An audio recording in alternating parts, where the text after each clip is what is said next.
Hey Gavex here. So today I want to talk about chemistries for Madden 20. Kind of building off what Madden 19 has, what we've seen in previous years, and kind of get my thoughts on the topic. I want to hear what you guys have to say too. So of course, chip in all you can in the comments below. But I mean, like for chemistries, there are endless possibilities for what EA can do in the game for chemistries. Right there, you can go from anything from like an MMO style chemistry system. You can go progression trees. You can go the World of Warcraft style. You could go like gear up, kind of like other things like I guess MLB has gear for the creative player. You got gear for different characters. Like Warframe shit. There's like I said, endless possibilities. You go FIFA where they have the whole team chemistry that kind of coming together. But let's kind of with this, let's just imagine EA doesn't completely overhaul the system and say they don't have that much time to code it. So we want to like kind of in the almost constraints of the game with our current system, what could EA do to make chemistries better? So that's what I kind of want to talk about today. Some thoughts I have on the subject. I'm not going to provide a clear and definitive answer going forward. I could potentially do like my favorite way that they could do that, and I'll touch on that. But I don't think there's one particular way because I'm sure some comments here will point out the flaws with my thinking, which is awesome. I love hearing that constructive criticism, so definitely put it in the comments below.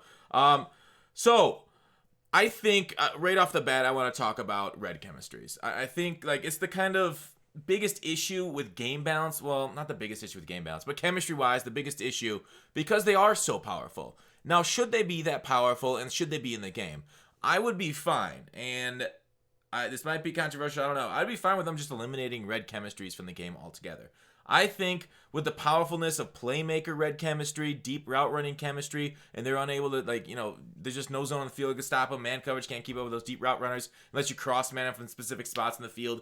And like some of them are proven not to work for a large majority of the year too. Secure Protector, we still don't know if it works. Unfakeable doesn't work. So there's a lot of things like red chemistries are really cool in thought and concept, like having such like a different thing that makes these cards play differently than just every other card of the same stat. That's really cool. But now every card can get them, so it doesn't really individualize the card, and not working and being overpowered, it feels like it hurts the game more than it helps. Now, I don't know if EA will get rid of them because they consider like a feature that they've loved. So what can we do to red chems to make them more balanced? Well, Playmaker needs some sort of counter. Zones need to be able to counter Playmaker. They need to be able to recognize Playmaker and run with it if they're in the zone together with Playmaker. They don't just need to stand there like a traffic cone. That's an issue. Playmaker clearly needs to be looked at from a coding side. That's why I'm fine with that being the number one thing removed from the game. Another thing that needs to be looked at, of course, is the deep route running chems. That needs to be balanced, like I said. All these things need to be looked at pretty hard. Lead the way is really nice, and I like that. I like Identified too. I like those two. Truck Specialist is fine. Spin Specialist is terrible. I don't know. I don't know about a complete overhaul, but if we want to sit down and talk about red chems, I'd gladly sit down with any Madden developers and talk through these things, like what they want to do with them. Why is Spin Specialist actually downgrading your spin? Why are you noob trapping people with that thing? Juke Specialist is whatever. Not many people juke as much as they spin. Truck Specialist is okay. It works. I think Truck Specialist is perfectly balanced. I'm fine with Truck Specialist being in the game, but that's it. On defense, Secure Tackler. I feel like Secure Tackler is fine and balanced this year. I like Secure Tackler this year much better than last year. I'm fine with it being in the game to prevent the auto broken tackles. Of course, moves still beat it. You can't truck stick. I think the best thing is you can't hit stick and Secure Tackler work this year. I think that was a good addition. I know it pisses me off when my Cam Chancellor hit sticks Mike Vick and he shrugs it off, keeps going. I'm like, oh, he's got Secure Tackler. But that's fine. Then it doesn't work. High risk, high reward on the hit sticks. But I do think Mike Vick and other quarterbacks like him, small dudes, shouldn't be able to shrug off Cam Chancellor. So red comes themselves. Hot hands is cool. Pick Specialist, like there's some that are perfectly fine.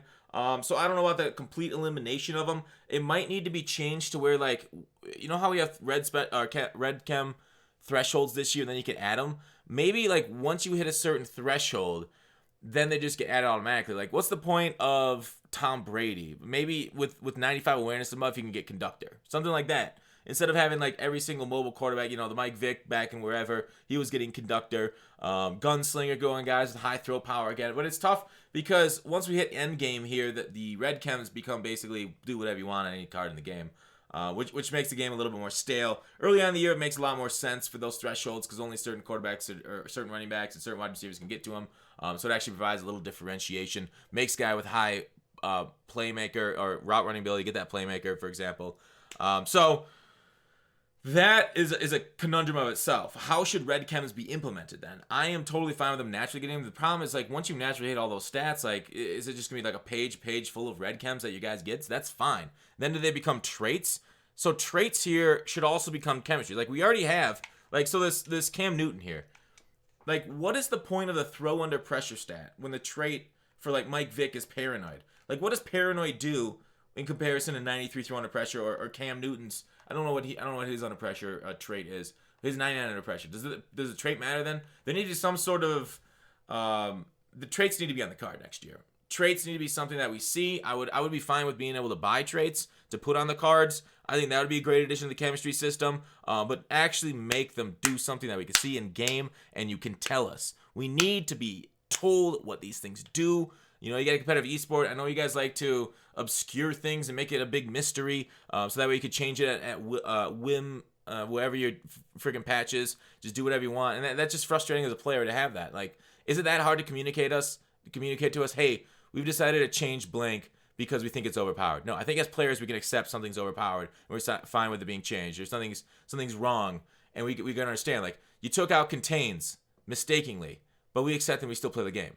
Like, people aren't dropping the game because contains suck. The contains suck, and people hate the game because they suck. But specifically because you patched it, no, I don't think people specifically left the game for that. So please communicate to us. We need a trait breakdown on the card. We shouldn't have to go to a third-party website to get your traits on your card. So that needs to be part of the chemistry system next year. I believe on these MUT cards, 100% no doubt, traits need to be there. So going further into chemistries, I want to talk about. We'll get to the physical chemistries in a little bit. I want to talk about there are certain chemistries baked onto the card like years past, right? Madden 17, you had your field general, your I don't know what else was there, mobile blocker, that kind of stuff. They had a speed, whatever. I think I like that. Texas loves that. I like this year's system better, where you can choose your chemistry to customize your team. I like a little bit of combination. Like right this year, we do have. I'm sorry, I'm dancing. We do have cards that have chemistries baked onto them, right? They have team chemistries. And I love that. I love that there's a thing to build your team around certain players. Like, for example, I have the Steelers theme team right here. It looks like it's 95 right now. I got other teams that are higher overall. But, like, I like that these things are there. And you could change a couple of them if they play for them in real life. I'm fine with that. Would it be beneficial to the team, for the game, for there to be another baked-on type of chemistry? So that way you can maybe, in addition to also adding chemistries on, you could put maybe mobile blocker on. Like, you can assemble an offensive line of all mobile blocker. Because what's nice about these baked-on chemistries, and we've seen this with theme teams, is that cards that are cheaper and like going for less and lower overalls on the market can play as well as the more expensive stuff if you're smart with your roster construction. And I think rewarding people with smart roster construction is something that the MUT team should want to do. Okay, so maybe do that next year. Maybe add extra boosts for that. And then you're like, well, shit, you're just boosting all these different things. I mean, chemistry here, chemistry there, coach chemistries, throw that on, position-specific chemistries, motivators, all these stuff stacking on it. How are you going to manage these stats? Well, a few solutions. Obviously, the one that we pushed for this year, because we couldn't change anything else, was the over 100 stats. If they don't, and it will never do over 100 stats again, the only other solution towards that is to go with lower overall initial ratings. I am fine with the fastest guy in the game not being 90, 91 speed. I think Tyreek was 91 speed to start the year. So he only had 8 points to improve from August to where we are in April. All those months, 8 months, 8 points to improve? Seemed a little low. Now, will people freak out if Tyreek Hill is the fastest player in the game next year with 61 speed? Maybe. You could go like 71, 81, something like that to kind of help balance the game and make the progression more useful. Now, on the topic of speed, the most important stat in Madden, and it is tough because the MUT developers don't have a well-balanced game to code around, right, or to fix. They're basically playing with a game with one hand tied behind their back because of how important one stat is over everything else in this game, because the gameplay developers fail to make a balanced product. So what do they have to do to work around with speed? You can do a couple things. Just ignore it, give no speed boosts, nothing like that at all, no physical boosts. And then each card plays like that, and then you basically improve their intelligence, their route running, that kind of stuff. Their non-physical type boosts. That's fine. A little boring. That's fine. I think the best way of doing speed is to kind of counter it with a way of lowering other stats, maybe. Like, for example, maybe a speed is worth 4 points in other stats. Now, that's not black and white. Obviously, for linemen, speed isn't as important as, say, run block. So, for skill positions, would you give up 4 route running for 1 speed? That seems like a fair trade-off. Depends on where the threshold is that specific year and if you can make it or not. If you're on the threshold anyways, then yeah, give it up. What the hell? Smart roster construction pays off again. If you can't get that 90 route running or 91 last year, yeah, just mess with it, dude. It doesn't matter. Go from 88 to 84. But say you could boost the route running up, and then you got to choose between, tier B route running or a faster guy. That's an actual choice to make for your roster and in your chemistry.